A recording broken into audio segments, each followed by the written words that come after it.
napapansin sa iyong mga kapaligiran. Kay dumi na ng hangin, pati na ang mga ilog natin.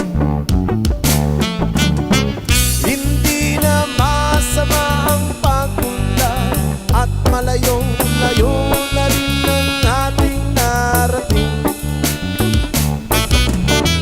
Ngunit masdan mo ang tubig sa dagat, dati kulay asin, ngayon'y naging itim. Ang mga tubig ating kinalat sa hangin, sa langit wag na nating paabutin. Upang kung tayo'y pumanaw man sa riwang hangin, sa langit natin matitikman.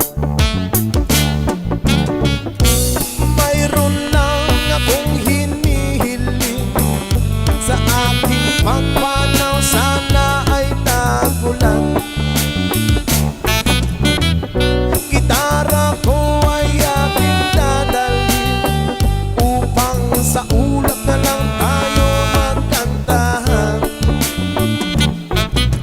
Ang mga bata ngayon lang isinilang, may hangin pa kaya matitigman. May mga puno pa kaya silang aakyatin, may mga ilog pa kayang lalanguyan.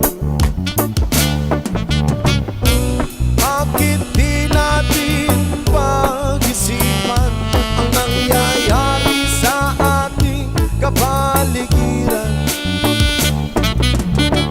Hindi na masama ang pag-unlad kung hindi nakakasira ng kalikasan. Darating ang panahon, mga ibong gala ay wala na madadapuan. Umasdan mo ang mga punong dati ay kay tatag, ngayon ay namamatay dahil sa ating kalokohan. Lahat ng bagay na narito sa lupa, biyayang galing sa Diyos, kahit nung ikaw ay wala pa.